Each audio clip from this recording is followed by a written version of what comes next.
Hún helguð ungu fólki þetta sinn og yfirskriftin Unga kirkjan og við erum að vonast til þess að það komi hópar af æskulýðsfélögum héðan og þaðan á stiftinu. Þetta nú reynda tilraunaverkefni þannig að við vitum ekki hver árangur verður. En þetta hefst á föstudagskvöldi með málþingi þar sem að ungur prestur og æskulýðsleiðtogi flytja stutt ávörp og lýsa skoðun sinni á hlutverki unga fólksins í kirkjunni og síðan verður sem sagt svarað fyrirspurn. Þetta verður málþing í Auðunarstofu eða fyrir utan Auðunarstofu. Við vonum að verði fleiri eins og að hún takið allt saman og veðrið verður gott. Nú á laugardaginn eru pílagrímagöngur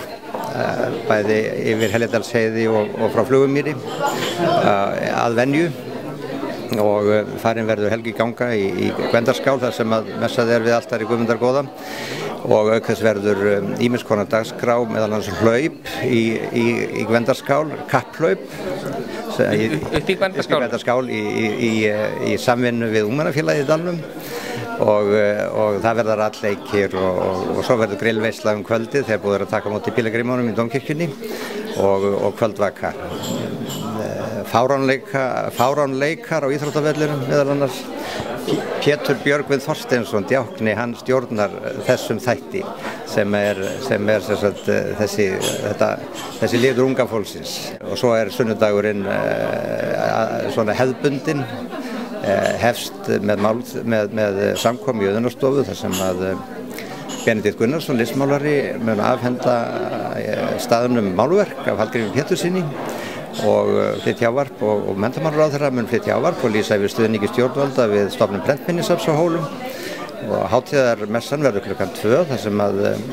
predikari verður Pétur Björgvin og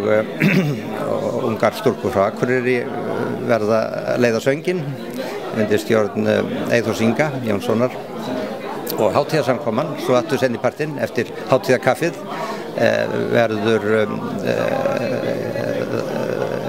verður að venju hefðbundin þar sem að menntamálaráðherra Katrín flytur hátíðarræðuna og skáld hólahátíðar Aðalsteinn Ásberg Sigurðsson sem yrkir mikið fyrir unga fólkið og ég segi nú svona gamni að það fari vel á því að menntamálaráðherra sé ræðumaðurinn því að hún sé unglingurinn í ríkisstjórninni og síðan verður tónlist undir leiðsögn Eyþórs Inga Jónssonar.